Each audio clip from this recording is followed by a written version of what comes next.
Buenas tardes, buenos días, profesor y compañeros. El día de hoy vamos a presentar mi grupo y yo el tema de la farmacodependencia. Primero comenzando con el resultado del aprendizaje. Al término de la sesión, el estudiante infiere qué fármacos causan farmacodependencia, así como reconoce los perfiles farmacocinéticos y farmacodinámicos de eficacia y seguridad de los mismos, además de tener conocimiento de cuáles son las líneas de tratamiento para esta patología. Bueno, vamos a comenzar con las reflexiones de la experiencia con el caso clínico. En este caso fue destacado desde una revista de drogodependencia de Barcelona. Por lo tanto, el anonimato de los pacientes se da por esas razones que está explícito. Pero ya, bueno, comenzamos leyendo el caso clínico. MC es un varón de 39 años, hijo único, temperamento extrovertido, ha tenido fácil contacto con la estructura del consumo desde la infancia al tener los padres un bar. Durante la primera infancia su socialización fue normal, pero no así los rendimientos escolares, no llegando a primer grado escolar. A partir de los 13 años comienza a fumar hachís, que son porros, con mucha frecuencia, y desde los 16 hasta los 30 realiza un consumo muy abundante de alcohol y de diversos tóxicos como el speed, el éxtasis, el LSD, la cocaína, entre otros. Ya que frecuentaba la ruta del bacalao. La madre es la que ha financiado el consumo de drogas y la familia lo ha llevado en múltiples ocasiones a centros específicos de tratamiento y a psicólogos y psiquiatras. Tras estar interno en un centro terapéutico y de desintoxicación durante 5 meses, hace 3 años consiguió estar abstinente de tóxicos durante 13 meses, mejorando mucho durante este tiempo su carácter, estado de ánimo y trato con la gente. Pasados estos 13 meses, vuelve a consumir alcohol y progresivamente el consumo se hace diario con más de 8 cervezas al día y cada 1 o 2 meses, esporádicamente, el consumo de cocaína hasta la actualidad. Aunque dice tener ideas de matarse y estar desanimado, su estado de ánimo no es cíclicamente depresivo. Así, por ejemplo, nos cuenta: hoy he jugado muy bien distrayéndome al baloncesto y luego me he bebido 2 cervezas viendo y disfrutando del azul del mar. Fenomenal, tenía una vista maravillosa. Asimismo, cuando queda con su pareja actual, la que tiene desde 16 meses, desconecta de todos estos problemas y está muy a gusto, ya que no quiere que se hable de drogas delante de ella. Cuando se encuentra solo es cuando se deprime y le aparecen culpas por seguir bebiendo y refiere ideas de matarse, por lo que ha acudido a la visita pensando que tiene una depresión y quisiera que le receten un antidepresivo. En el momento de explicar al paciente cuál es su problema y que ha de empezar por no consumir alcohol, comienza a referir que no está de acuerdo con el diagnóstico. También refiere que si le dan tratamiento para la drogodependencia no lo va a seguir, ya que lo que él esperaba era un diagnóstico y tratamiento de depresión.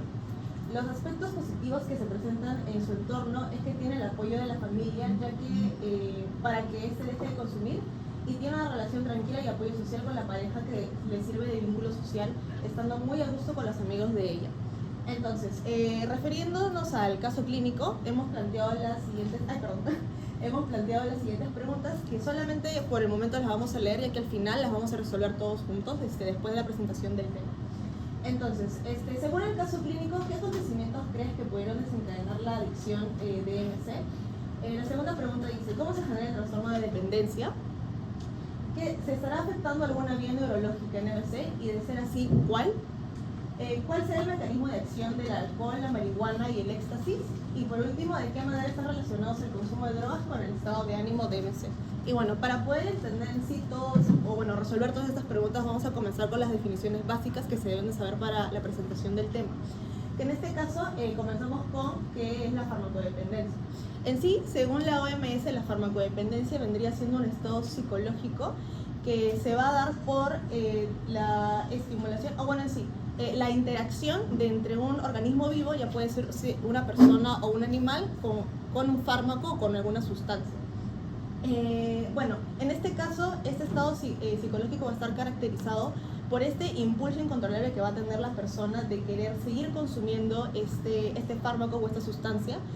Por lo tanto, este consumo se va a volver compulsivo o se va a ver reiterado. Es aquí donde tenemos que hacer distinción de 2 términos específicos que van a ser siendo la adicción y la dependencia, ya que mayormente se suelen confundir e incluso se piensa que es lo mismo, pero realmente no. En realidad son 2 estados anormales que van a formar parte de la farmacodependencia y es importante saber distinguirlos.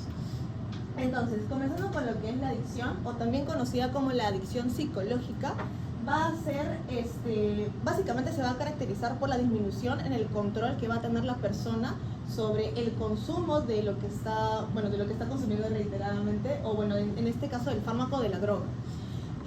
Asimismo, lo que va a generar es un consumo compulsivo. Y a esto nos referimos con, por ejemplo, una persona que consume y sabe que a lo mejor le está haciendo daño, que a largo plazo le puede llegar a hacer daño, o incluso después del consumo siente los efectos adversos, que ya vamos a hablar de eso más adelante, pero de todas maneras lo sigue haciendo.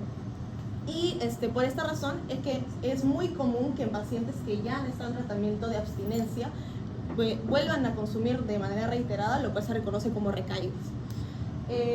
Con respecto a lo que vendría a ser la dependencia, también conocido como dependencia física, va a ser esta adaptación farmacológica progresiva que va a tener pues la persona, en este caso, con lo que vendría siendo el fármaco, ¿no? A lo cual lo conocemos como tolerancia, hoy día lo hemos visto en práctica. Y bueno, esto básicamente va a conllevar a un síndrome de abstinencia. Esto es lo que va a caracterizar básicamente la dependencia de la adicción, muy aparte de que una es física y otra es psicológica. Los tipos de tolerancia son dos, la tolerancia farmacocinética y la tolerancia farmacodinámica.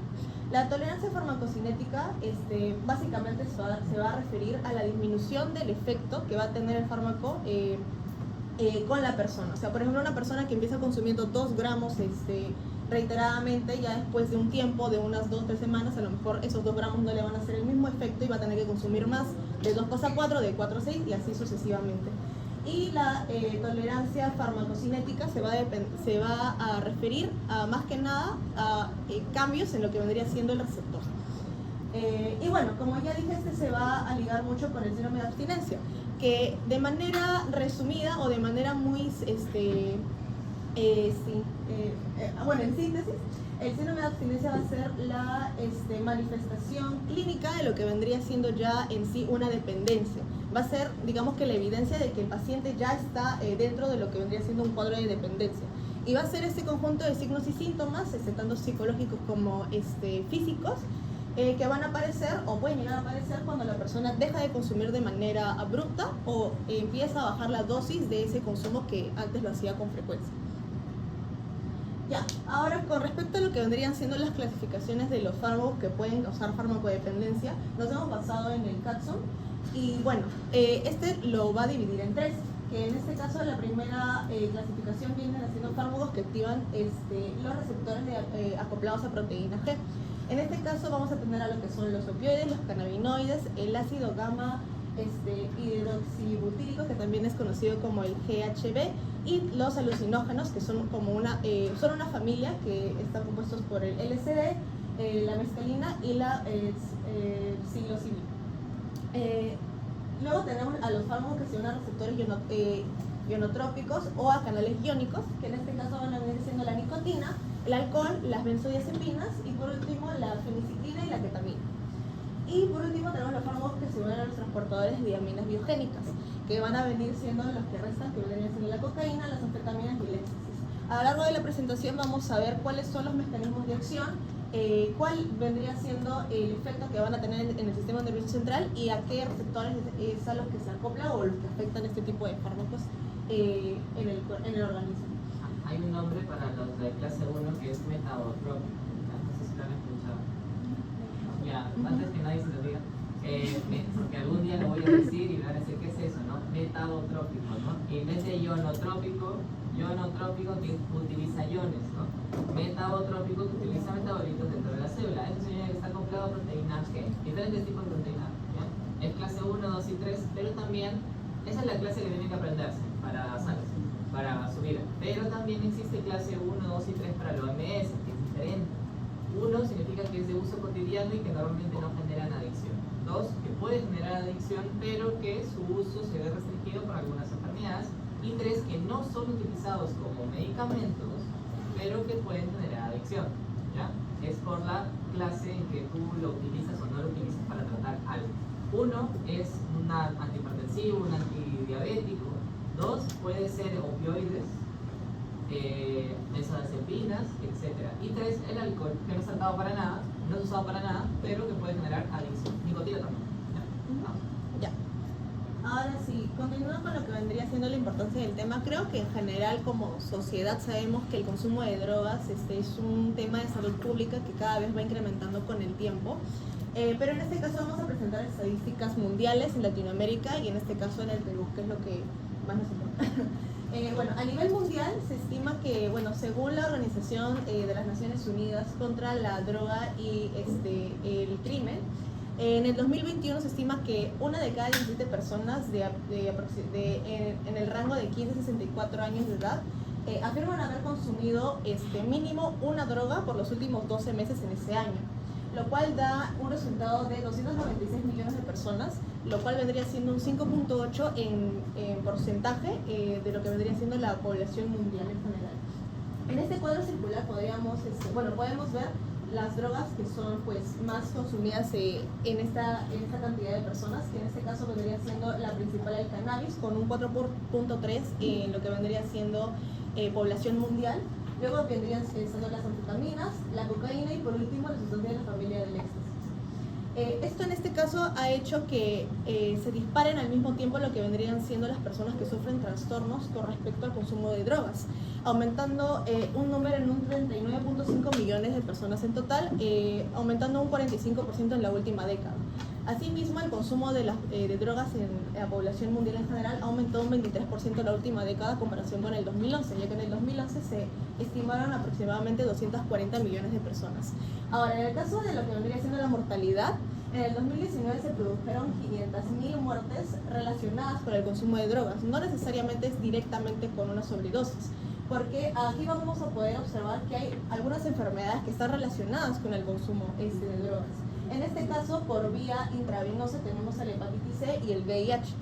La hepatitis C es una enfermedad que en este caso va a cubrir casi la mitad, un poquito más de la mitad de lo que vendrían siendo estas 500.000 muertes.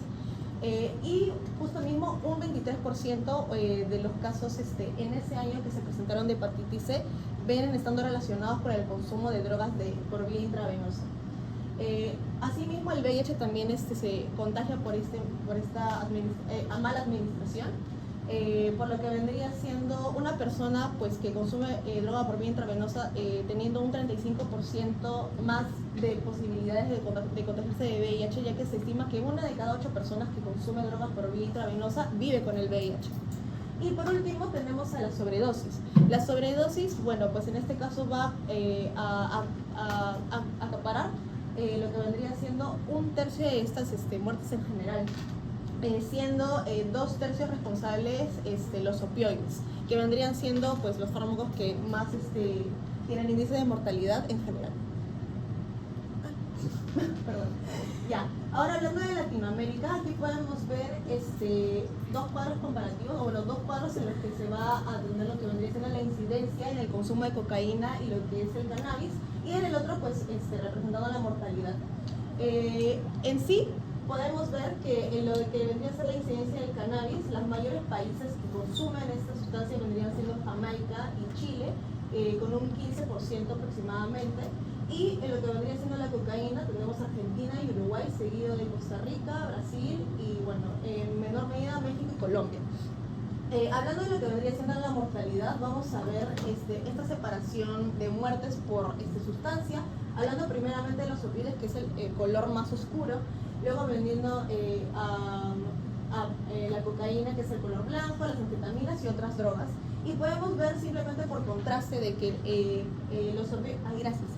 Podríamos ir viendo solamente por contraste que los opioides es una de las principales drogas que pues causan ese tipo de muertes en las personas, por aquí también generando un 0.7% de las muertes por cada 100.000 habitantes.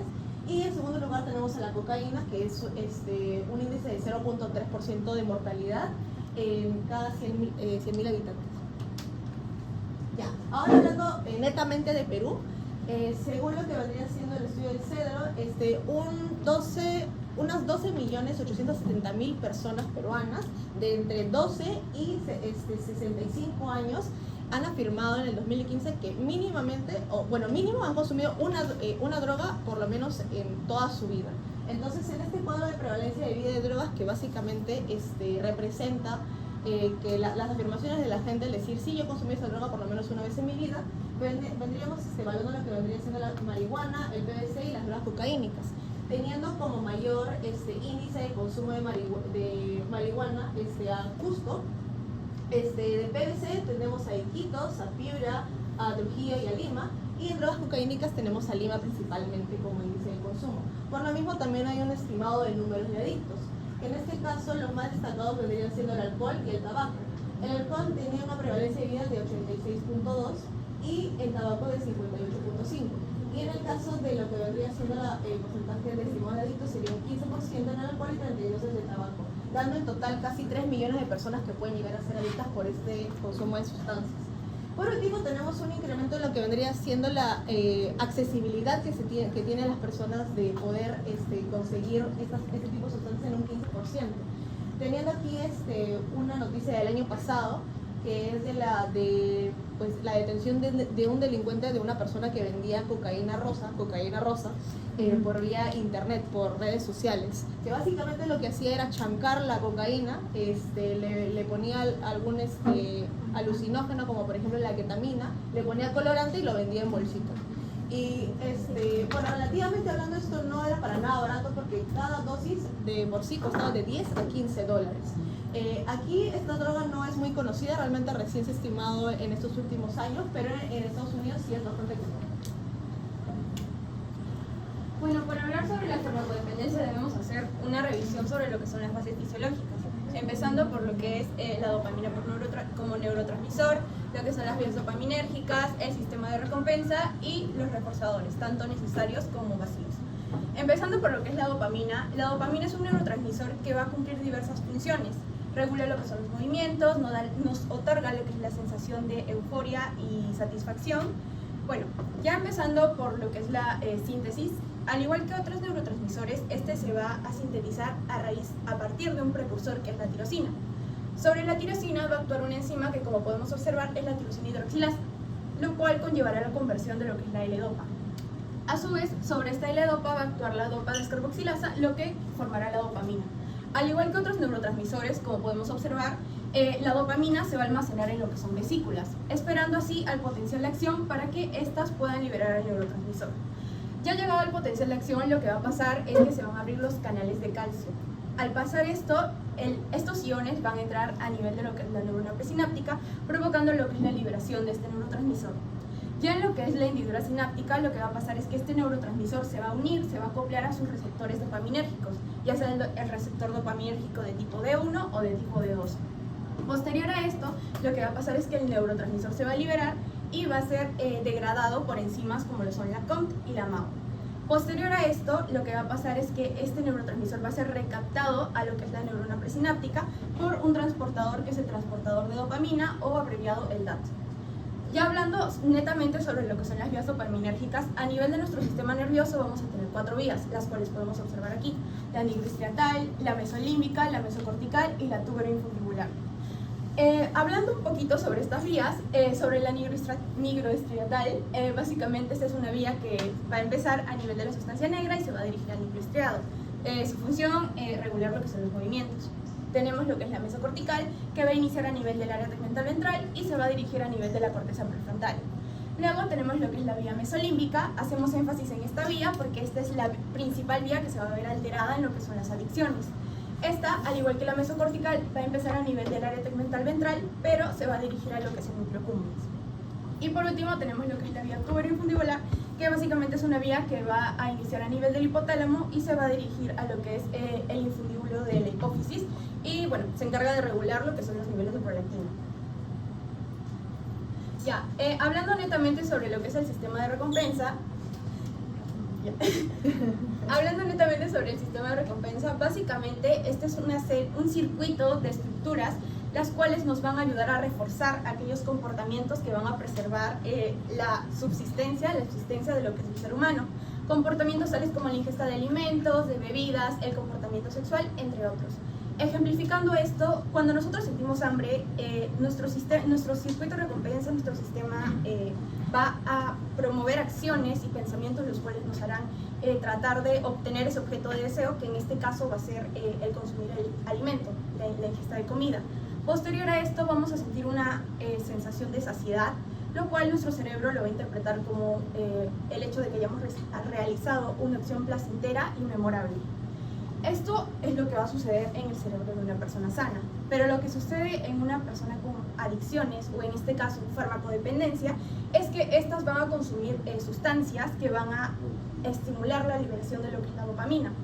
Básicamente, constantes oleadas de dopamina sobre este sistema, lo que va a realizar es la pérdida de sensibilidad de este, por lo cual situaciones cotidianas como la ingesta de alimentos no van a causar una activación de este sistema. Básicamente, la constante liberación de esta oleada por las sustancias lo que va a ocasionar es que también se llegue a perder la sensibilidad ante estas sustancias, lo cual va a provocar que las personas aumenten la dosis de ingesta de los fármacos en este caso, lo cual va a causar y podría conllevar a lo que es la sobredosis. Ya hablando netamente sobre las estructuras, el sistema de recompensa se va a encontrar formado por el área tegmental ventral, la amígdala, el hipocampo, la corteza prefrontal y lo que es el núcleo accumbens. A nivel del área tegmental ventral vamos a tener lo que son neuronas dopaminérgicas. Estas neuronas van a emitir sus proyecciones, sus prolongaciones hacia las distintas estructuras. Tenemos el hipocampo, la amígdala, el núcleo accumbens y lo que es la corteza prefrontal. Básicamente van a haber estímulos, los cuales son conocidos como reforzadores, que explicaré más adelante, que van a activar esta neurotransmisión, esta liberación de esta dopamina. Básicamente, cuando se lleva a cabo una interacción entre el área tegmental ventral y la amígdala, lo que va a pasar es que se va a ocasionar, se va a dar una respuesta emocional, es decir, una respuesta positiva o negativa. Por otra parte, si se diera con el hipocampo, se va a generar lo que es una memoria contextual. El cómo, el cuándo, el por qué la persona llevó a cabo, realizó esta acción o consumió, en este caso, la sustancia que le provocó esta sensación placentera o esta recompensa. Luego tenemos lo que es la interacción con la corteza prefrontal, lo que va a generar lo que es el procesamiento cognitivo. Básicamente, el realizar acciones que nos van a facilitar o llevar a cabo acciones, básicamente, que nos van a permitir obtener esta recompensa. Y por último vamos a tener el núcleo accumbens, que es un núcleo que nos va a dar una respuesta idónea, es decir, si realizar una acción es correcta o no. Por otra parte, la corteza prefrontal, el hipocampo y la amígdala van a emitir lo que son prolongaciones glutamatérgicas hacia lo que es el núcleo accumbens. Cuando sucede esta activación de estas neuronas, lo que va a pasar es que en el núcleo accumbens se va a dar lo que es algo llamado el potenciamiento a largo plazo. Básicamente, lo cual va a aumentar la plasticidad neuronal y va a facilitar que a la persona se le facilite el recordar esta acción que le conllevó a esa sensación de placer.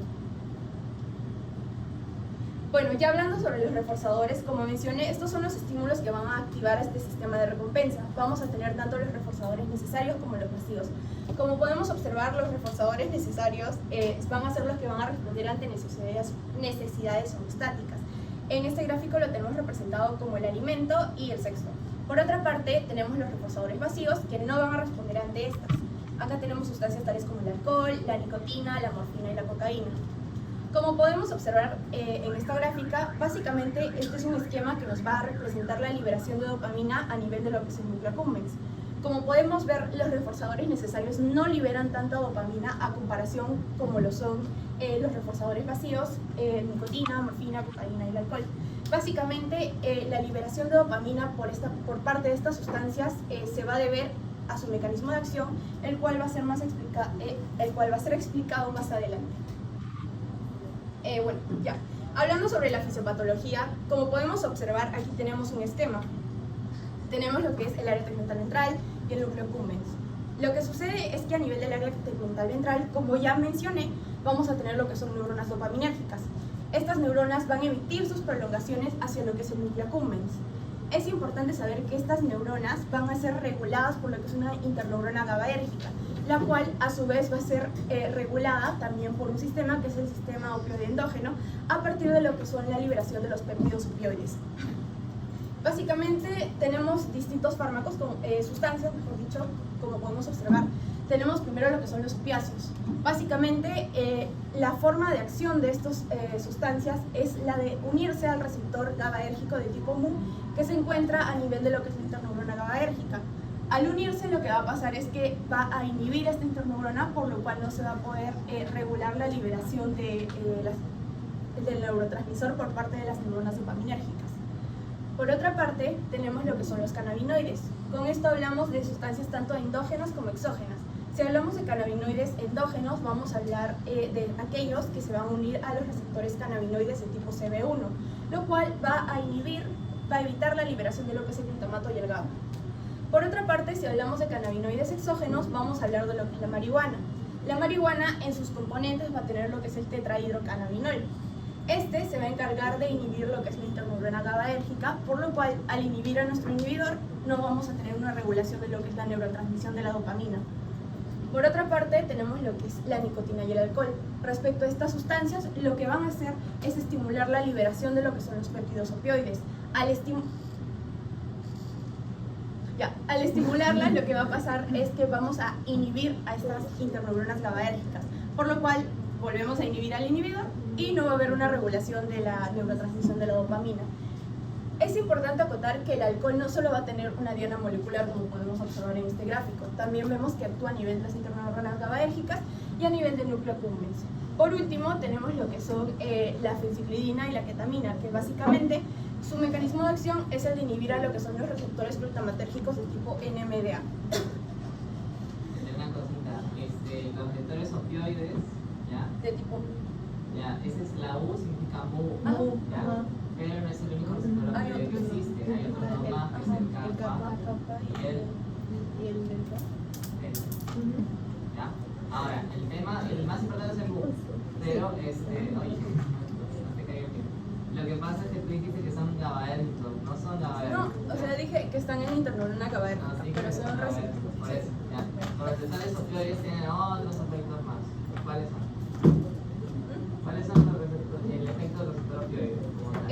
Dependía del tipo de receptor. Si hablamos de... No, las cosas son lo mismo, pero dependiendo de dónde están. No, exacto. Unos son excitatorios y otros son inhibitorios. En este ¿Qué caso... hacen dentro de la célula, de la neurona? GABAérgicos bota GABA, ¿no? Dopamina bota dopamina, eso. Pero ¿qué hace el opioide? Acá depende de su zona. ¿Ya qué O hace? sea, hablando específicamente de los opioides, tenemos dos ubicaciones. Tenemos lo que es a nivel de del terminal presináptico y a nivel del soma neuronal. Básicamente, cuando los opioides actúan sobre estos receptores, a nivel de terminal presináptico se va a inhibir lo que son los canales de calcio dependientes de voltaje.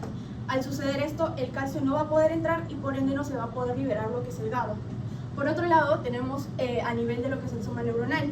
Cuando se lleva a cabo la inhibición de estos receptores, lo que va a pasar es que el potasio va a entrar y se va a llevar a cabo la hiperpolarización de la membrana y no se va a poder liberar el GABA. Que no sale el potasio. Exacto. No sale el potasio siempre por ahí. Ya, bueno, continuando con los mecanismos, tenemos lo que son los mecanismos de los cannabinoides. Como ya mencioné, tenemos lo que son los exógenos. Con la marihuana hablamos del tetrahidrocannabinol, que es el THC, el cual se va a unir a los receptores cannabinoides de tipo CB1, que se van a encontrar a nivel de las neuronas GABAérgicas. Al unirse a esto, lo que va a pasar es que se va a inhibir esta neurona GABAérgica, por lo cual no se va a tener una regulación de lo que son las neuronas dopaminérgicas. Por otro lado, tenemos el mecanismo de acción de la cocaína. Como podemos observar, a nivel de la neurona presináptica tenemos el transportador de dopamina, el DAT. Lo que sucede con la cocaína es que esta sustancia se une al DAT y la inhibe, por lo cual no se va a poder llevar a cabo la recaptación de dopamina y vamos a tener una acumulación de esta a nivel de la hendidura presináptica.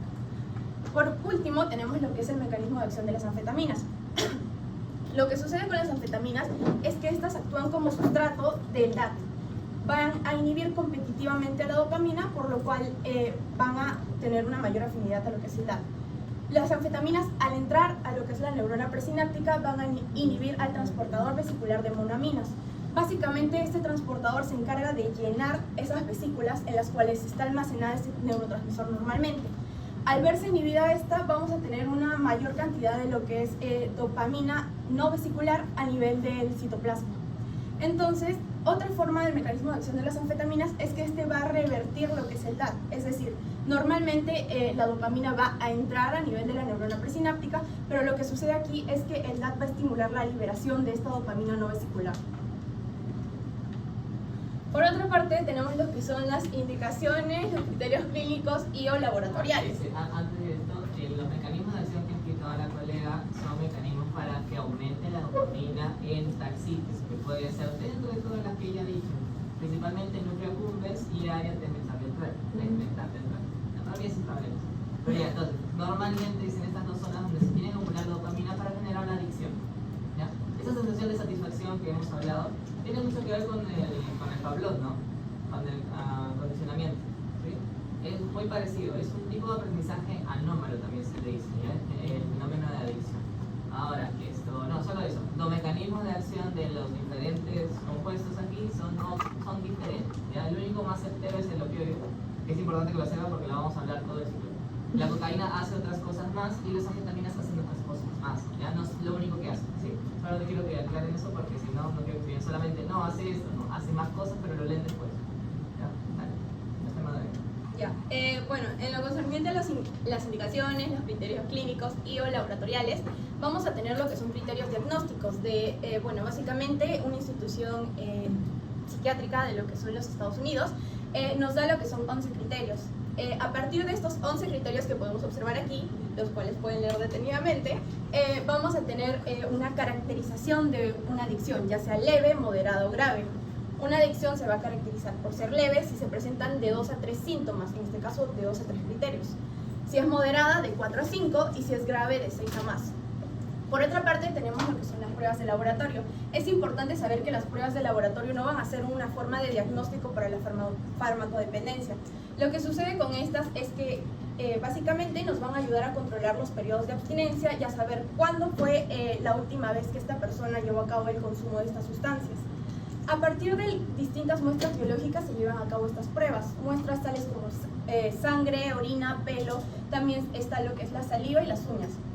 Aquí tenemos un gráfico que nos va a hablar sobre la duración de la detectabilidad de estas sustancias en las diversas muestras biológicas. Tenemos lo que es la sangre, que va de horas a días, la orina, que va desde horas a semanas, y por último el pelo, que va desde días a años. Es importante saber que la muestra más utilizada, comúnmente utilizada, es la orina, ya que esta es una muestra no invasiva y es de fácil obtención. Aquí tenemos un gráfico que nos va a hablar justo de la detectabilidad en la orina. Tenemos lo que son las anfetaminas, que van a ser detectables de 2 a 3 días, la cocaína de 2 a 3 días, la marihuana de 1 a 7 días si es un uso leve, un uso ligero, y va a ser detectable hasta un mes si fuera un uso crónico. Y por otra parte tenemos lo que son los opiáceos, los opioides, que van a tener una detectabilidad de 1 a 3 días, y por último la fenicilidina, que es de 7 a 14.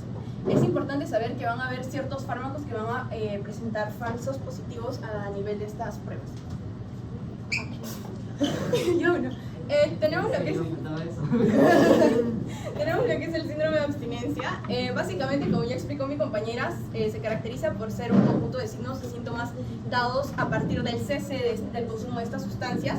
Tenemos lo que es el síndrome de abstinencia alcohólica, de abstinencia a la nicotina, de abstinencia a las benzodiazepinas, por opiáceos y el de la marihuana. Básicamente son muchos, pero los más importantes, los que tenemos que sacar a recalcar en el síndrome de la abstinencia alcohólica podrían ser lo que es el ansia de alcohol. También tenemos lo que es las alucinaciones visuales, ya sean, también pueden llegar a ser lo que son alucinaciones auditivas o táctiles. Estas se van a dar de 12 a 48 horas después del último consumo del alcohol. Y tenemos lo que es algo conocido como el delirium tremens, que se va a caracterizar por tener lo que es una agitación intensa, confusión, fiebre, sudoración profusa, taquicardia, pupilas dilatadas, entre otros. Básicamente esto va a aparecer de 48 a 96 horas después de dar nuestro último trago. Por otra parte tenemos el síndrome de abstinencia a la nicotina. Este se caracteriza por irritabilidad, ansiedad, inquietud, aumento en el apetito o incremento en el peso. Respecto al síndrome de abstinencia de las benzodiazepinas, este puede clasificar si va a ser después de un uso de dosis moderadas o de altas dosis. Por otra parte, tenemos el síndrome de abstinencia de la marihuana, que se caracteriza por intranquilidad, alteraciones del sueño, náuseas, calambres, entre otros.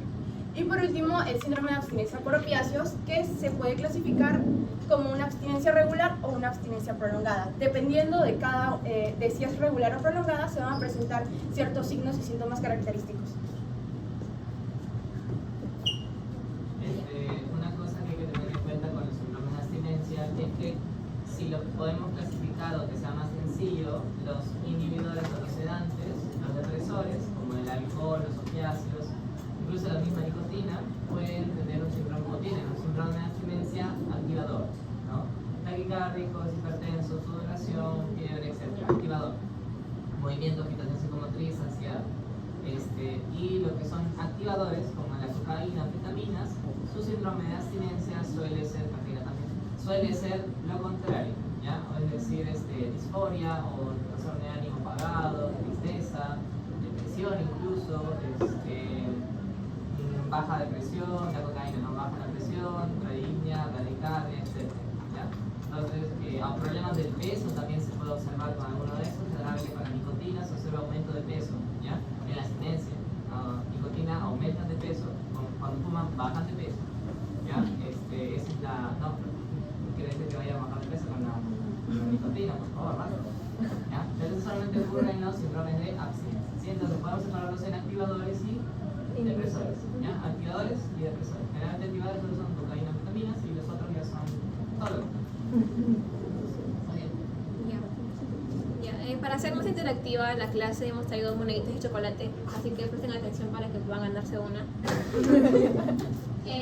Tenemos en la línea de tratamiento farmacológico y no farmacológico. Farmacológico va a ser los fármacos que vamos a usar, y no farmacológico vendría a ser principalmente tratamiento psicosocial, que esto incluye la terapia cognitivo-conductual, asesoramiento sobre las drogas, grupos de ayuda mutua, así como Alcohólicos Anónimos en las películas.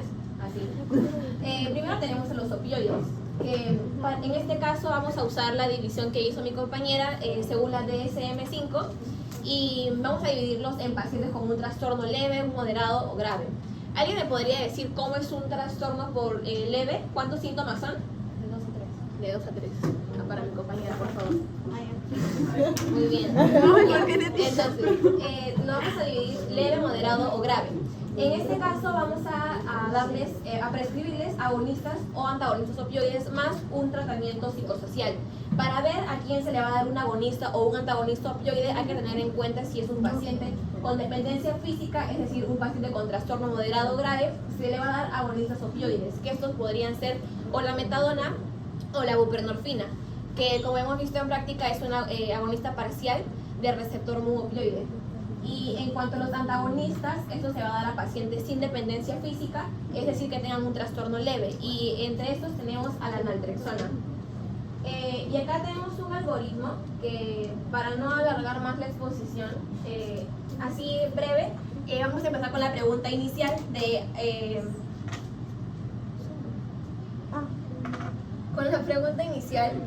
dependiendo de qué tipo de trastorno tenga el paciente. Si es leve, sí o no. Si el trastorno es leve, dependiente de opioides, se va a empezar con una consejería individual o grupal, luego con monitoreo, discusión de los riesgos y motivar al paciente en la abstinencia, que finalmente va a ser el objetivo principal del tratamiento. En caso que el paciente sí sea dependiente físico, es decir, que sea un trastorno moderado o grave, hay que ver si el paciente ya ha ido bajo abstinencia médicamente supervisada. En caso que sea así, vamos a empezar con naltrexona inyectable de larga duración, y si no, se trata con buprenorfina transmucosa de 3 a 6 meses.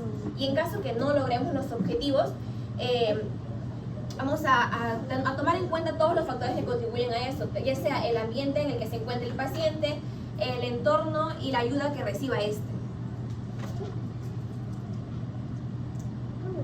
Ya.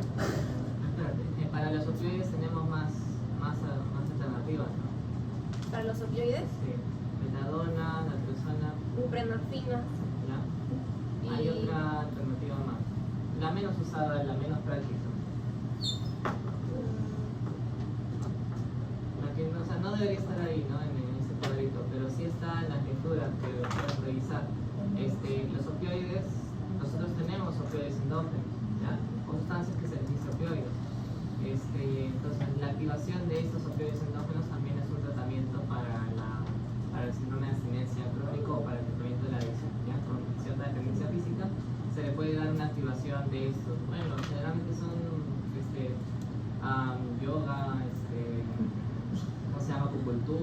¿no?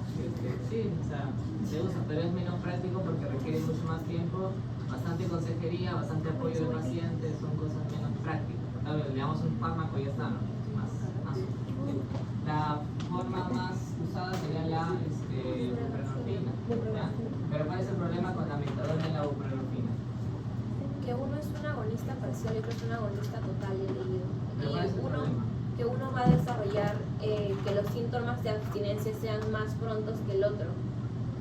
¿Cuál? Buprenorfina, por ejemplo, va a hacer que se desarrollen más temprano que en comparación a la Sí, metadona. que lo dejan usar, ¿no? Ajá. Ya, la cosa es que si tú vas a dar esto como tratamiento, ¿qué es lo importante? Que vayas Reduciendo la dosis. reduciendo las dosis, es muy importante. ¿Les dije? No, usted no. La cosa es que vaya bajando, ya vaya bajando. Empiezas de una dosis y vas bajando. Esa es la idea. Para que, bueno, llegue hasta quitarlo completamente y no presente los síntomas de abstinencia. Como dice, más rápido se presenta con buprenorfina. Pero otro problema importantísimo es que el paciente ya es adicto. Va a abusarla, pues. Si tú se la das, Por eso se hace con monitoreo médico. ajá, ya, pero igual, es que siempre nos meten cacho. Entonces, lo que va a pasar es que puede ser una sustancia de abuso. Así que ahí también tenemos la opción de dar combinaciones de naltrexona o naloxona con la buprenorfina, que también hay preparados juntos, ¿ya? Que normalmente son... Es para evitar que el paciente triture la pastilla, la disuelva y se le inyecte intravenosa. Ya, es para evitar eso. No hay activaciones por la vía de administración.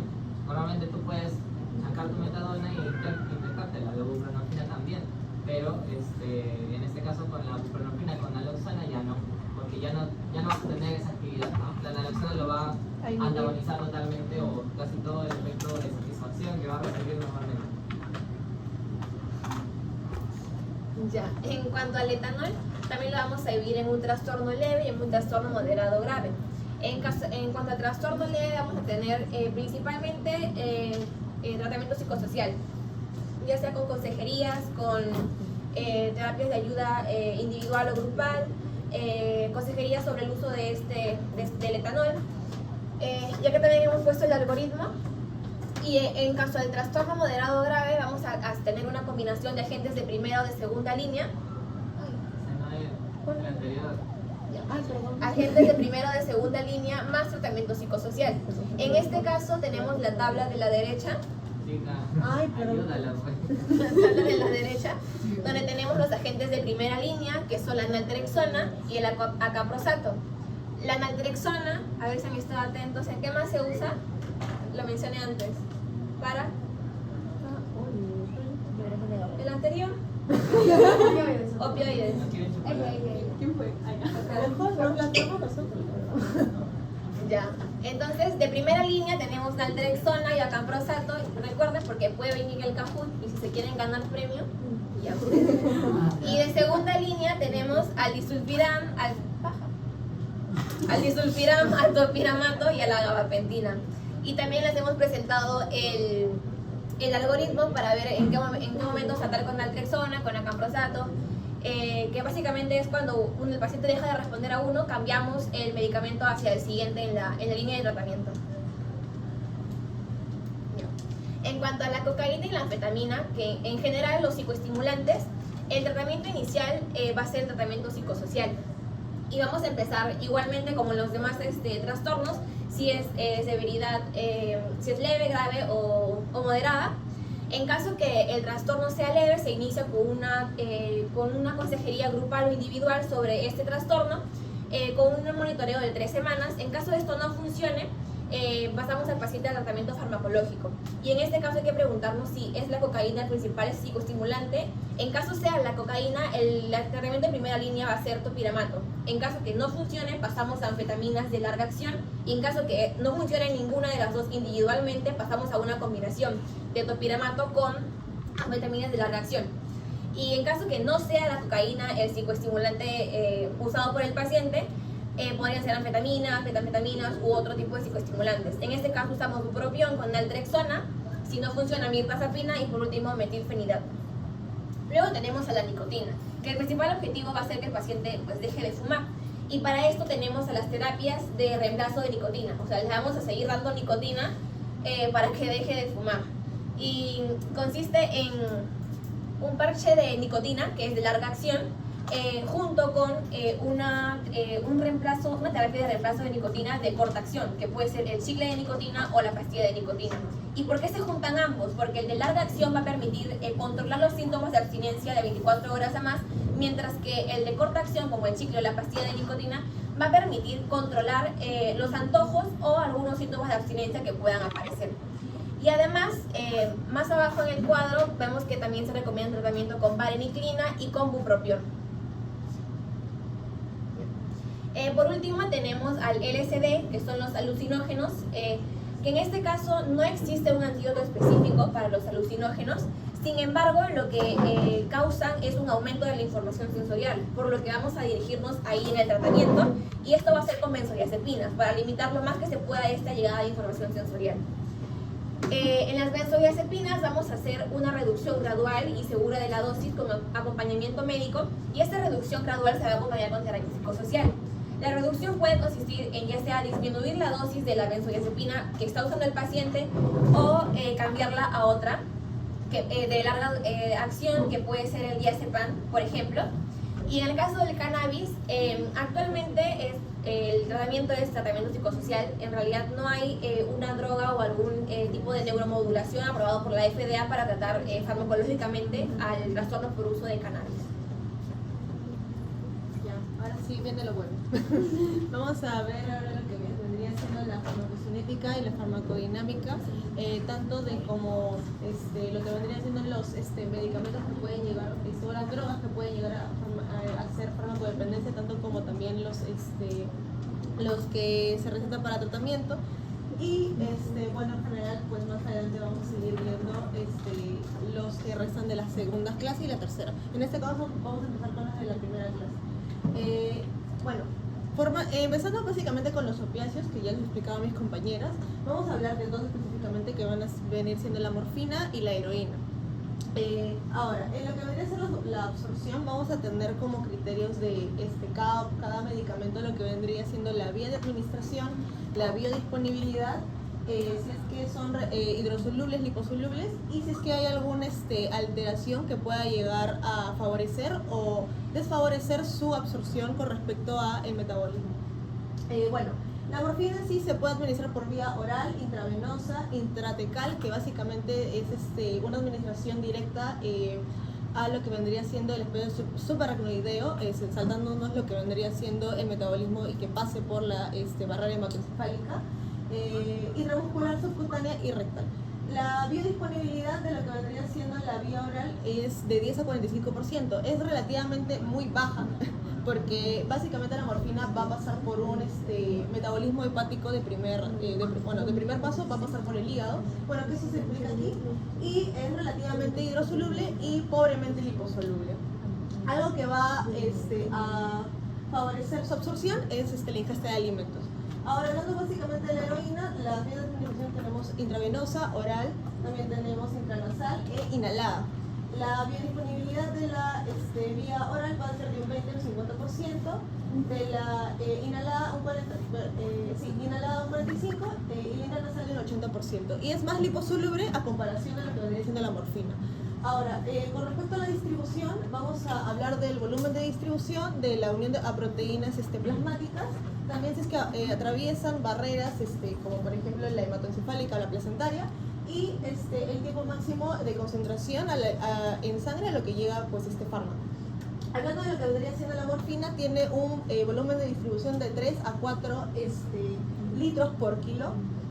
Su unión de proteínas plasmáticas es de 30 a 35% y va a atravesar la barrera placentaria y también se puede encontrar en la leche materna. Pobremente, como ya mencioné, va a atravesar la barrera hematoencefálica, ya que pues su biodisponibilidad en este caso por vía oral no es muy, su porcentaje no es muy amplio. Ahora, básicamente la morfina va a irse o se va a distribuir en órganos de alta perfusión, como por ejemplo el cerebro, los riñones, el hígado, el tracto intestinal, el vaso, entre otros. Y el tiempo máximo, en este caso para la vía oral, va a ser de 1 hora, para la vía rectal de 20 a 40 minutos, de subcutánea intramuscular de 50 a 90 y intravenosa de 20 minutos. Hablando ahora de la heroína, orina, su volumen de distribución va a ser de 2 a 5 litros por kilo. La unión a proteínas plasmáticas va a ser de 20 a un 35%. En cambio, sí va a atravesar la barrera hematoencefálica y la barrera placentaria, porque es mucho más liposoluble, es decir, que es mucho más afín a las barreras de las células a través de todo el cuerpo, y su tiempo máximo de vía nasal es de 5 minutos, inhalada de 1 a 2 minutos, igual que la vía intravenosa. Hablando de lo que ya ahora venimos haciendo el metabolismo, hablando de lo que es la morfina, principalmente es metabolizada por el hígado, por el B450 de 2D6, mediante conjugación. Los metabolitos principales, es decir, digamos que el producto de lo que vendría siendo el metabolismo va a ser lo que es conocido como el M3G y el M6G, que vendría siendo la morfina 3-glucurónico y la morfina 6-glucurónico. Con lo que respecta a la heroína, también va a ser metabolizada por vía enzimática, más que nada por hidrólisis y de acetilación. Y lo que va a ser el producto de este metabolismo va a ser la 6-monoacetilmorfina, en primera instancia la morfina y glucuronatos. Ahora, hablando de vía excreción, vamos a tener lo que es el tiempo de vida media, que es decir, la excreción de lo que vendría siendo el fármaco a la mitad del tiempo. Y también pues cómo es que se excreta, en qué metabolitos, en qué vías, si es por orina, si es por heces o a lo mejor por otra vía como sudor, saliva, entre otros. En este caso de la morfina, su tiempo de vida medio es de 1.5 a 2 horas y se excreta mayormente en los metabolitos que ya mencioné anteriormente, el M3G y el M6G. Mayormente en un de un 7 a 10% por heces y el resto pues vendría siendo un 90% casi por orina, 10% casi sin cambios, y una pequeña cantidad se excreta por la bilis. La heroína en cambio se excreta por, si lo quieren relacionar de esta manera pueden decir al revés, ya que se excreta más que nada por la bilis y por las heces, y por la bilis solamente es un 10%, y su tiempo de vida medio es de 0.1 a 0.5 horas en total. Ya, ahora hablando de lo que son los cannabinoides, hablando de lo que es principalmente el tetrahidrocannabinoide, perdón. Con respecto a su absorción, vamos a tener que las vías de administración van a ser la oral, la intravenosa y la inhalatoria. Su biodisponibilidad de vía oral es de 6 a 20% y es lipofílica. Básicamente va a perder biodisponibilidad porque es altamente sensible a lo que son los jugos gástricos, la acidez del jugo gástrico en este caso. La distribución, el volumen de distribución va a ser de 2.5 a 3 litros por kilo. La unión a proteínas plasmáticas va a ser relativamente alta, de un 90 a un 95%, y el tiempo máximo por vía oral de unas 6 horas, inhalatoria de 2 a 20 minutos.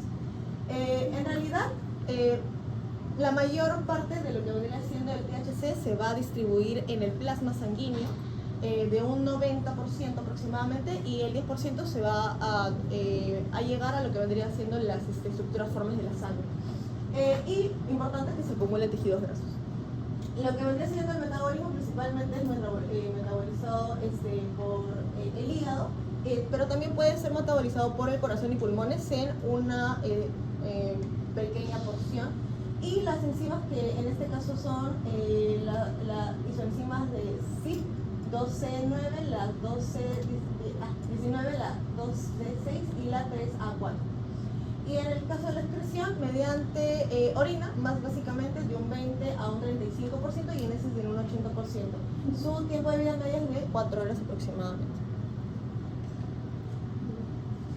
En cuanto a la farmacocinética de la clase 2, ¿alguien me puede decir a qué canales se unen los fármacos de la clase 2?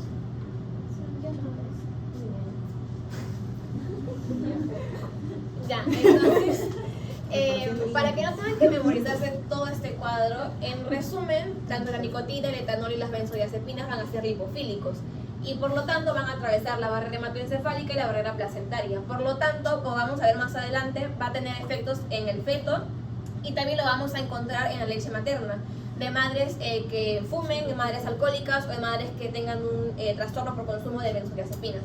En cuanto al metabolismo, los tres van a ser metabolizados por el hígado Pero en el caso de la nicotina va a ser metabolizado también en el pulmón y en el riñón. En el pulmón porque pues por vía inhalatoria es la principal vía de la administración. Y en el caso de la nicotina, el metabolito principal va a ser la cotinina, que también es excretado en la orina, y el trans 3 hidroxicotinina. Y va a ser sustrato de la CYP3A4, que es el principal CYP que conocemos de enzimas metabolizadoras, igual que la CYP1A2 y la 2A6. Sin embargo, hay muchas otras enzimas que también lo metabolizan, pero hemos encontrado que estas son las tres más importantes. En el caso del etanol, es metabolizado por oxidación a acetaldehído, que es el principal metabolito, por la enzima alcohol deshidrogenasa y la CYP2E1. Y las benzodiazepinas, en este caso hemos tomado como ejemplo al clonazepam, el metabolismo hepático va a ser por oxidación en la fase 1 y conjugado por glucurónido en la fase 2, siendo la enzima usada, igual que en las anteriores, el CYP3A4. Y el metabolito principal va a ser 7-aminoclonazepam. En cuanto a la eliminación, todos van a ser excretados por la orina, siendo que la nicotina va a ser excretado 10% sin cambios, el etanol va a ser excretado 2 a 10% sin cambios en orina, en respiración y sudor. Ahí también va a ser excretado por la vía pulmonar y tiene una cinética dependiente de la dosis. Y las benzodiazepinas va a ser excreción renal y menos del 2% se va a excretar sin cambios. Igualito, Bueno. Igualito como la historia. Sí, resumido todo lo importante. Bueno, la farmacocinética de los fármacos de clase 3 vamos a tener lo que es la cocaína, las anfetaminas y el éxtasis. Respecto a la absorción de la cocaína, esta va a tener una naturaleza lipofílica y va a ser base. Por otra parte, las vías de absorción van a ser vía oral, parenteral, específicamente lo que es la vía intravenosa, y también va a poder ser consumida por inhalación. Por otra parte, la biodisponibilidad va a ser de vía oral del 30-40% y cuando se inhala del 10 al 20%. Por otra parte, en lo que es la distribución vamos a tener que tiene una unión a proteínas plasmáticas del 90% y que va a atravesar lo que es la barrera placentaria y la barrera hematoencefálica. Respecto al metabolismo, se va a dar, al igual que otros fármacos, se va a dar a nivel del hígado por una hidrólisis enzimática y bueno, acá tenemos lo que son los metabolitos de estos procesos. Respecto a la excreción, tenemos que va a ser mayormente renal, de un 85 al 90%, y va a tener un tiempo de vida media de 50 minutos. Respecto a las anfetaminas, van a ser lipofílicas y bases, la vía de administración oral, nasal, rectal y parenteral, y la biodisponibilidad va a depender de estas vías, y acá tenemos los valores. Bueno, respecto a la distribución, la unión a proteínas plasmáticas del 15 al 30%, también va a atravesar lo que es la barrera placentaria y la barrera hematoencefálica. Respecto al metabolismo, vamos a tener que también se va a dar a nivel del hígado, pero va a pasar por distintos procesos como la desaminación, la oxidación y la hidroxilación. Y bueno, aquí están los metabolitos de estos procesos. Respecto a la excreción, va a ser mayormente renal, pero va a depender del pH urinario. ¿Qué quiere decir esto? Que esta excreción puede llegar a aumentar a un 74% en orinas ácidas y disminuir un 1% en orinas alcalinas. Y el tiempo de vida media es de 10 a 20 horas. Respecto al éxtasis, va a ser hidrofílica y va a ser ácido. Su vía de administración oral, vía inhalatoria e intranasal. Va a atravesar la barrera placentaria y la barrera hematoencefálica. Se va a dar a nivel del hígado. Específicamente un 7% del éxtasis va a ser metabolizado a MDA y un 65% se va a excretar sin metabolizar. Y por último, la excreción, como yo mencioné, va a ser mayormente renal con un tiempo de vida media de 2 a 5 horas. Ya. En el caso de los antídotos hemos decidido agregar por sugerencia del doctor los fármacos principales que son para el tratamiento de estas farmacodependencias. Ya, ¿quién me podría decir para qué desorden se usa la naltrexona y la buprenorfina? ¿Opioides? Ya, muy bien. Y ya, otra pregunta, ¿la naltrexona para qué otro desorden también se utiliza? Muy bien, esa gente de primera o de segunda línea. Muy bien. Bravo, muy bien. Ya, la naltrexona, la vía de administración va a ser oral o intramuscular. Su distribución va a ser el volumen de distribución aparente va a ser de 1.350 litros, metabolizado por el hígado, y siendo el principal metabolito el 6-beta-naltrexol, y tiene una excreción principalmente por vía renal, y el tiempo de vida media va a depender de la vía de administración. Bueno, hablando ahora básicamente de la buprenorfina, que ya hemos visto que pues es para tratamiento de opioides, vamos a hablar de lo más puntual. Las vías de administración van a ser siendo la oral a subcutánea, la intramuscular, la intravenosa, la sublingual y la cutánea, que básicamente se caracteriza por PAN. Ahora, el volumen de distribución por vía intravenosa va a ser de 218 a 806 litros por kilo aproximadamente. La unión de proteínas plasmáticas es de un 96%. Y algo que yo creo que sí podríamos resaltar es que la absorción va a ser mejor, por ejemplo, por vía subcutánea si es que se aplica alguna compresa caliente, por ejemplo, una almohadilla caliente. Hablando ahora del metabolismo, es metabolizado principalmente por el hígado, por el CYP3A4, que ya lo hemos mencionado anteriormente en otras drogas. Y su metabolito principal va a venir siendo la norbuprenorfina. Con respecto a la excreción, vamos a tener una excreción tanto por heces fecales como por orina. La mayoría de esta excreción va a ser por las heces fecales, que en este caso va a ser un 70%, y en orina más o menos un 30 o un 27% en total. Resuelve. Ya. Otra pregunta, pero regalamos chocolate. ¿Disulfiram y topiramato para qué se usa? Topiramato sí. Sí, pero los dos juntos son para... Cannabis.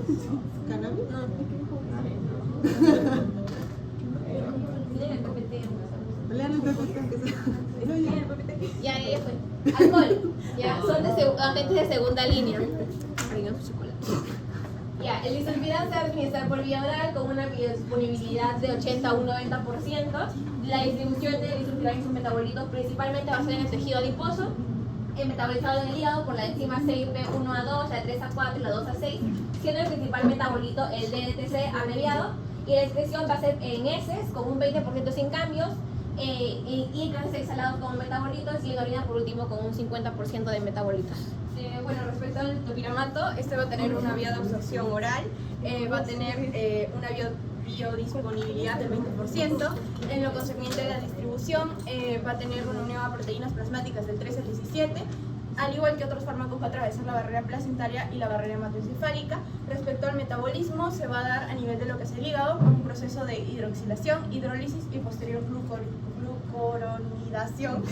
Y por último vamos a tener lo que es la excreción, que va a ser mayormente renal, aproximadamente un 70%, y va a tener un tiempo de vida media de 21 horas. Ay. Ya. Topiramato lo van a ver en anticonvulsivantes. Ya, listo. En farmacodinámica, ahora hablando con lo que vendrían siendo los primera clase, opioides y cannabinoides. Bueno, ya hemos básicamente hablado del mecanismo de acción y un poco de lo que vendría siendo el modo de acción y los efectos, pero ahorita lo vamos a resumir muy resumidamente. No, el problema acá es que opioides es un grupo de familias y este cuadro más serviría para ver opioides por diferente clase de opioides, porque tenemos muchos opioides, ¿ya? Sí. Entonces, igual la clase de día no es para ver la farmacodinámica de los opioides, así que mejor avanzamos y vamos a ver los fármacos. Estos de acá sí sería bueno que y después los antídotos también, ¿ya? Ahora los que usan para tratar. A estos y los otros sí ya, pero igual los ¿Esto ya no? ese no. Ya. Ya. Nicotina, etanol, benzodiazepinas, cocaína puede ser, pero es muy sencilla y mejor lo leen. Y lo que es los antídotos, que es, y menos topiramato, ¿no? Todo lo demás. Resumido también. Sí. La nicotina, el mecanismo de acción va a ser un agonista del receptor NN para la ACH, la acetilcolina, igual tiene mayor afinidad por el receptor alfa-4 beta-2. Y va a reducir la actividad de la MAO, y que va a ser MAO A y MAO B. El modo de acción va a ser por la apertura del canal, permitiendo la entrada de cationes como sodio y calcio, produciendo un efecto psicótico, además de depresión de los ganglios en el sistema nervioso autónomo. Tiene alta potencia y es efectivo para el tratamiento, para dejar de fumar. Como ya mencioné, le damos más nicotina al paciente poco a poco. El inicio de acción va a ser por inhalación, es inmediato, y la duración del efecto va a ser de 1 a 2 horas, y la dosis y rango terapéutico ahí lo tienen para que lo revisen. En el etanol va a alterar la función, como mencionó mi compañera en la fisiopato, de muchos receptores, no solamente de los GABAérgicos como el GABA-A, sino que también afecta a la recaptura de adenosina, al receptor de glicina, al receptor NMDA y al receptor 5-HT3. Y el efecto que va a producir va a ser depresor en el sistema nervioso central, teniendo alta potencia, y es efectivo como ansiolítico. Así hemos encontrado en algunos papers. Y la vía oral es por inicio de acción en 30 minutos. Y por último, las benzodiazepinas, como el clonazepam, va a tener una modulación positiva del receptor GABA-A, en específico el receptor BZ1 y BZ2, aumenta la conducta a través del receptor GABA y es de alta potencia y de larga acción.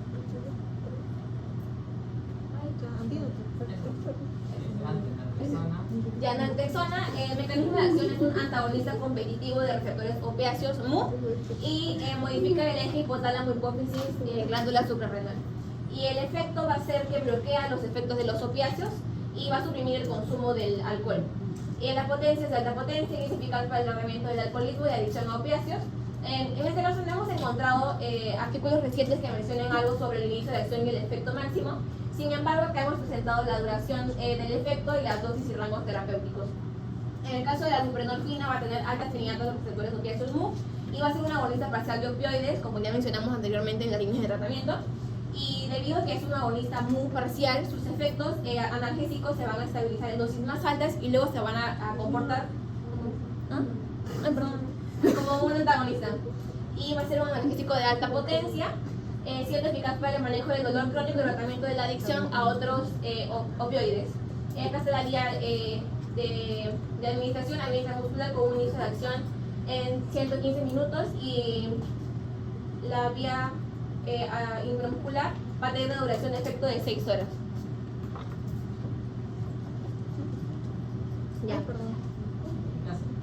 Ya, en cuanto a eficacia... El sulfiram falta, ¿qué es lo que hace el sulfiram? ¿Por qué es utilizado? El disulfiram. Respecto al mecanismo de acción, este va a inhibir la acción de una enzima, que es la enzima aldehído deshidrogenasa, que es la principal enzima implicada en lo que es el metabolismo del alcohol.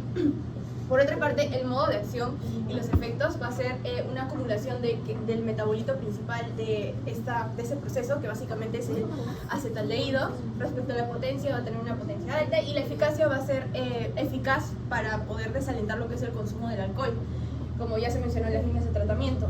Respecto al inicio, el efecto máximo se va a dar de 8 a 10 horas. La duración del efecto va a tener una duración de 1 a 2 semanas. La dosis inicial va a ser de 250 miligramos a 500 miligramos al día y la dosis de mantenimiento va a ser de 125 a 500 miligramos según la gravedad de los efectos adversos que presenta el paciente. Respecto a la regulación, no va a tratar ni prevenir lo que son los síndromes de abstinencia alcohólica.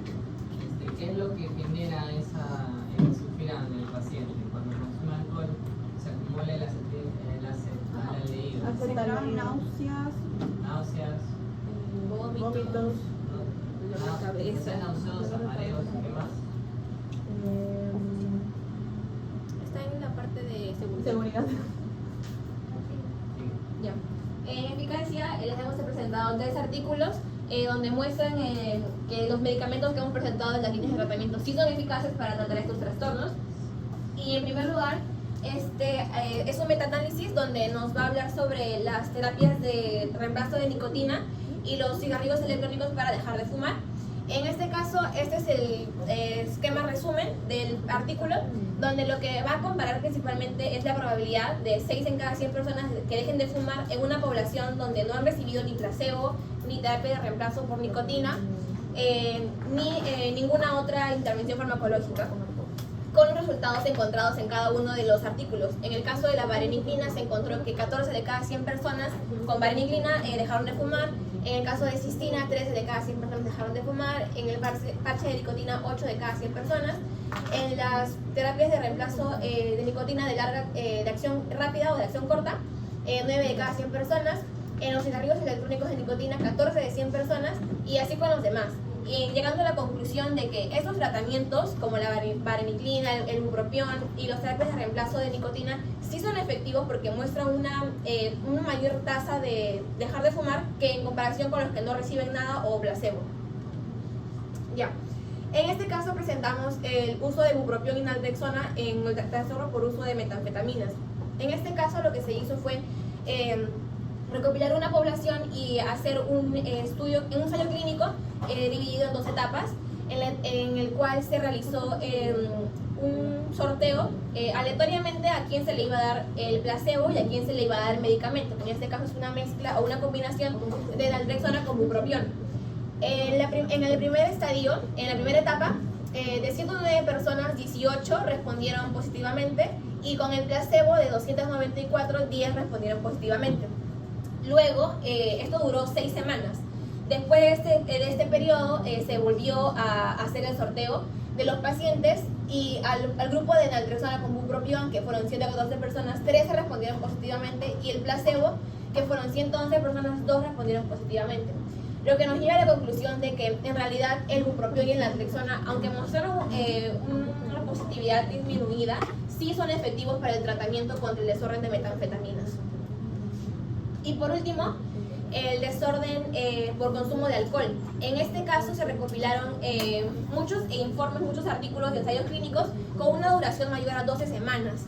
Y se hizo una comparación entre el uso de acamprosato versus placebo y el uso de naltrexona versus placebo en una dosis de 50 miligramos al día en ambos casos.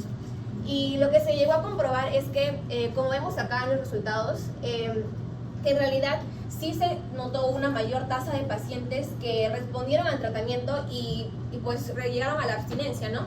En lugar de recibir solamente el placebo. Esto lo digo. Principios no, pasa. Espérate. De ahí, solamente los RANS, lo demás no lo podemos ver. Obviamente ninguno en el embarazo. Ninguno. Obviamente. Igual tiene el PPT todos, así que lo pueden revisar. Ah, ya. Ya. En nicotina tenemos cefalea, náuseas, cefalorrea, dolor abdominal, vómitos. En etanol, reacciones de hipersensibilidad, daño hepático, cetoacidosis, pancreatitis, y en benzodiazepinas, amnesia anterógrada, fatiga, somnolencia, ataxia, deterioro psicomotor, mareos y disminución de líbido. No. Ya. Ya, los RAMS. En el caso de la naltrexona tenemos el síncope, dolor abdominal, anorexia, cambios en el apetito, diarrea, náuseas, vómitos, mareos, cefalea, diaforesis y astenia. Ya, en la buprenorfina tenemos, chicos, tenemos lo que es la hipertensión, el edema periférico, el prurito, la erupción cutánea, los sofocos, el dolor abdominal, el estreñimiento, diarrea, anemia y ansiedad y depresión. El resto lo pueden leer, tienen todos el PPT. Por otra parte vamos a tener lo mismo el disulfiram y el topiramato. Respecto al disulfiram, las RAM van a ser falla hepática, reacciones de hipersensibilidad, prurito y cefalea. Y por otra parte el topiramato, aumento de la frecuencia cardíaca. No, o sea, el disulfiram cuando le das, ya le va a dar náuseas, le va a dar mareos, pero lo pone rojo y le das sensación de calor. Eso es cuando sale mal y el disulfiram hace efectos, ¿no? Eso no está bien. Topiramato lo van a ver. Ahora sí. Participen. No lo vamos a volver a leer. Vamos de frente a responder las preguntas. Es un paciente que ha estado por varios años desde su juventud, Desde los 13 años. con su adicción, ¿ya? Entonces, ¿cuáles las preguntas? Las lesiones que ha sido hospitalizado ha sido tratado para su adicción durante bastante tiempo, pero ha tenido una recaída. En la actualidad no estaban tratando ya para nada. Y el paciente está teniendo ganas de seguir consumiendo, está consumiendo esporádicamente, pero viene porque siente o tiene síntomas de depresión. ¿Ya? Básicamente eso es lo que dice el caso. ¿Qué preguntas hacen las chicas ahora? Ya. Bueno, ¿alguien quisiera responder la primera pregunta? La primera. Bueno, sí. Dice, según el caso clínico, ¿qué acontecimientos crees que pudieron desencadenar la adicción de MC? ¿Alguno que quiera? La ingesta de alcohol desde los 13 años. ¿Cómo? La ingesta de alcohol desde los Ya, 13 años. el alcohol es una de ellas, sí, pero hay otra Camila. Que mencionaron que su madre como que le daba esa opción para la factura de las drogas. Claro, su madre era la que básicamente le facturaba todas las drogas y básicamente le daba todo el catálogo y le decía, ya, compra lo que quieras, ¿verdad? Pero falta una variable. Estaba en un ambiente desde niño ¿Cómo se llamaba el ambiente? No, eso no. La vida del ¿Qué? ¿No? La vida Nadie. La vida El producto. ¿Sí tú lo dijiste? Él lo dijo. ¿Quién lo dijo? Él lo dijo. No dijo ¿Quién nada. lo dijo? No, nadie. Bueno, en fin, la ruta del bacalao, para los que no conocen la ruta del bacalao, es básicamente, era como que una junta entre varios jóvenes que se iban de viernes a lunes, dándose un tour completo por todas las discotecas de Valencia. Esas 72 horas se iban de juerga y regresaban el lunes en la mañana. O sea que básicamente el paciente estuvo expuesto socialmente también a la droga, claramente. Ahora, la segunda pregunta, ¿cómo se genera el trastorno de dependencia? ¿Alguno que quiera responder? ¿No? ¿No? ¿Ninguno? Bueno, ya. ¿El trastorno de ¿sí? Por un circuito de dependencia que hay, o sea, porque él genera sensibilidad al consumir las drogas y su cerebro como que le da estímulos, Genera tolerancia. Ajá. y hace que sea, o sea, que genere una Pero, dependencia. ya, aquí básicamente, ¿qué neurotransmisor? Vamos a ponerlo más fácil. Es el que realmente es el que genera la dependencia. La dopamina, ya, muy bien. Relación de dopamina en los núcleos. En el núcleo accumbens. En el núcleo accumbens, exacto. En el núcleo accumbens sí, la corteza prefrontal, básicamente lo que vendría siendo el circuito de recompensa. Ya. La tercera pregunta. ¿La última? Ya está, pues. Vía neurológica ya está. La última. Ya. ¿De qué manera está relacionado el consumo de drogas con el estado de ánimo de MC? ¿No? Sí, dilo. ¿Ninguno? ¿Alguien que quiera responderlo? Ella quiere, pero no. ¿Tú? Ya, Anto, ¿tú Por quieres? los efectos adversos. ¿Por los qué? Por los efectos adversos. ¿Por los efectos adversos? Ajá. Ya. Chicos, Pero, a ustedes ¿para nunca algo les han dicho, ese chico está con bastante dopamina, ¿no les ha pasado? La energía, Alterando la realidad. Está muy activo, ¿no? Entonces, ¿hay relaciones del estado de ánimo con el consumo de drogas? Claro que sí. Si hay una sobrecarga de este sistema o este circuito de recompensa o satisfacción, lo contrario también ocurre. O sea, y esto ocurre muchas veces cuando tú estás muy arriba, cuando luego estás ya te cae la bajona. Eso se puede decir, es verdad, ¿no? Te consume todos tus neurotransmisores y tu estado de ánimo decae. Eso es normal. Ya, chicos, por último vamos a realizar un Kahoot, así que todos por favor. Ay, espérate. Bien, chicos, en lo que van entrando al Kahoot voy a hacer los peores.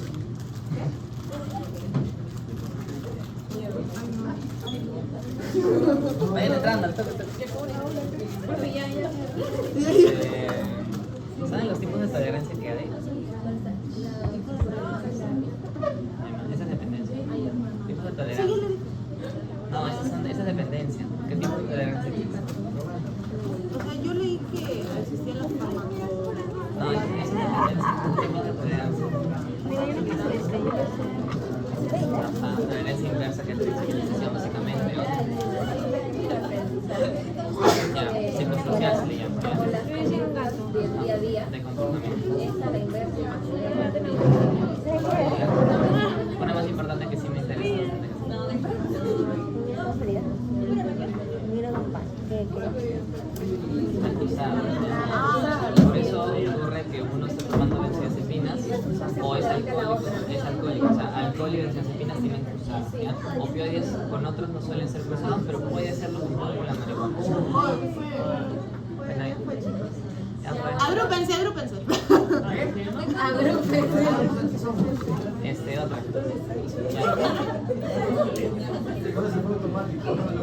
Ya, a ver, para el 20, ¿qué otras complicaciones de las drogas pueden haber? Aparte, o sea, tú dijiste que se morían por hepatitis, por sobredosis y por VIH. ¿Qué otras complicaciones pueden aparecer? Podría ser por endocarditis infecciosa. Infecciones. Somos más de edad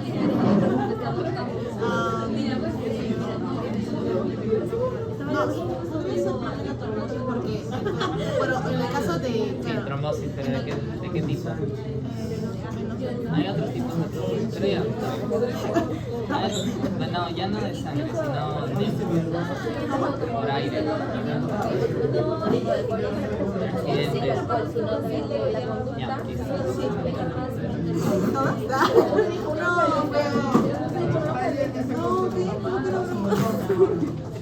Ya háganle el caso. ya, agrúpense. Igual hay premio para todos, no se preocupen. ¿Ya está? ¿Ya están todos? ¿Ya? Ya, 1, 2. Te ayuda. Nada, que se ha dormido. Si hacen mal las preguntas, segundas negativas. ¡No! ¡No! Está facilito. No lo digas. Ya, ninguno me ha escuchado. Cuando he hablado, el profe,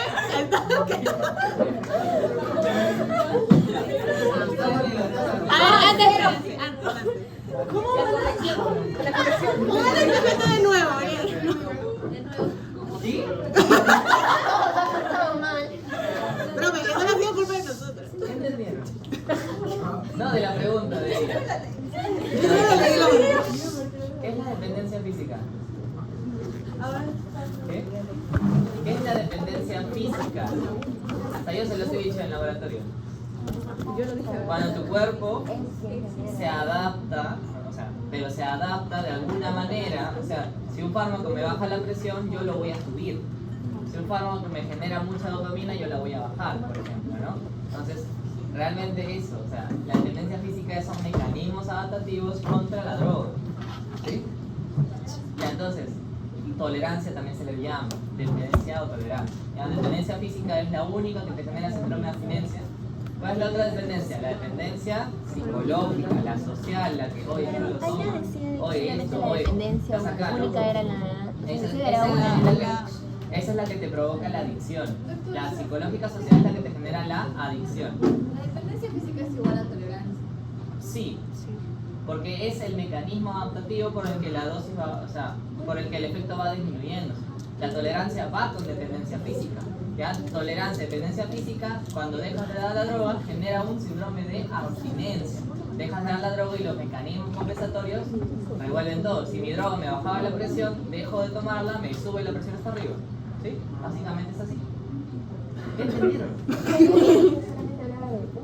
La pregunta era, la pregunta era, la dependencia física es la única que causa síndrome de abstinencia, ¿verdadero o falso? La mayoría, todos han marcado falso. Verdadero, yo misma lo dije. Yo misma dije. Porque la dependencia psicológica no te genera abstinencia, te genera adicción. Ya, siguiente. ¿Ya? Pobre de ustedes. Ya, siguiente. Lean bien, por favor. Lean bien. ¿Ya? ¿Cuál es el falso? Está muy fácil.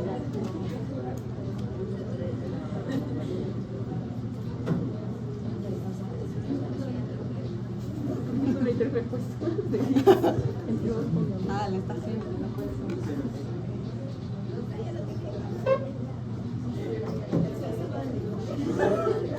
Ya marque, ya. Debatan si quieren, ya. Violencia.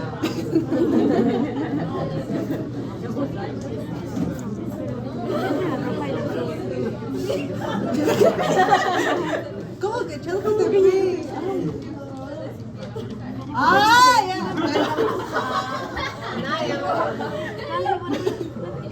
Ya, se acabó el caput. Ya, siguiente.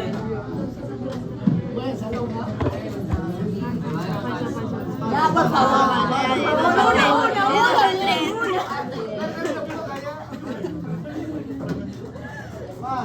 Verdadero.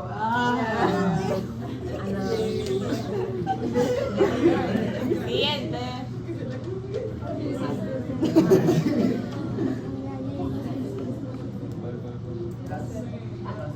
Eso estaba en el cuadro y el doctor dijo que nos saltemos. Ana.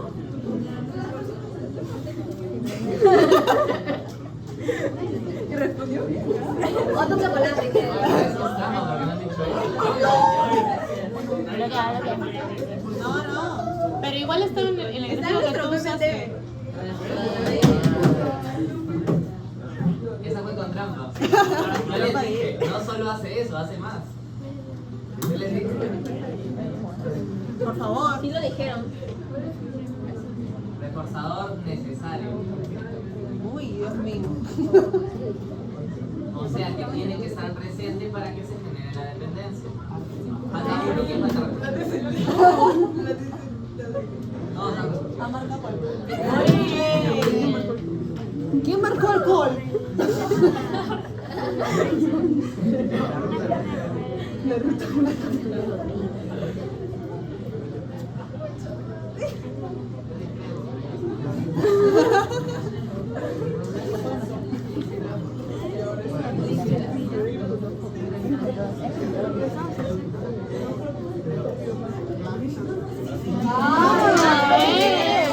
Y no podían responder el síndrome de abstinencia. Por favor, Lean bien, lean bien. yo las mato. Bien. Ana. Fernanda. Diana.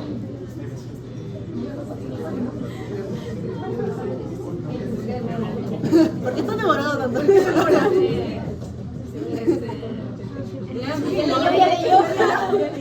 Están leyendo recién. Fue a propósito, ¿ah? No puedes saber, no, está mal. ¿Cómo que no? Sí. Influencia. Dice influencia. Está mal escrita la pregunta a propósito. No. No, dice.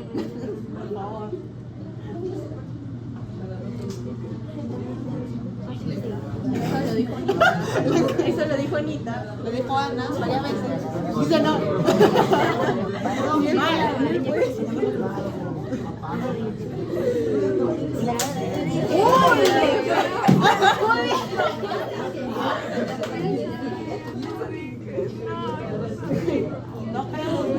Ya, facilita, regalada.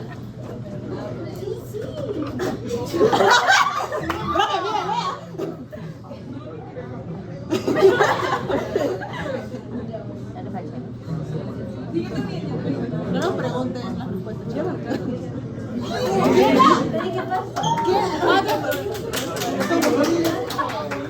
La última. Ya facilita igual.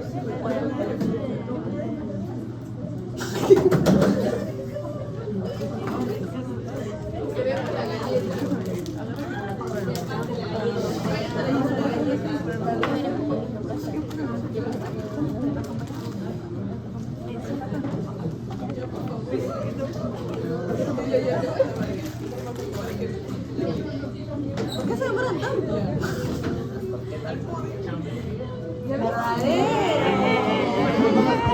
Ya, podio. Tercer puesto. Excepción. Vale, no sé quién es.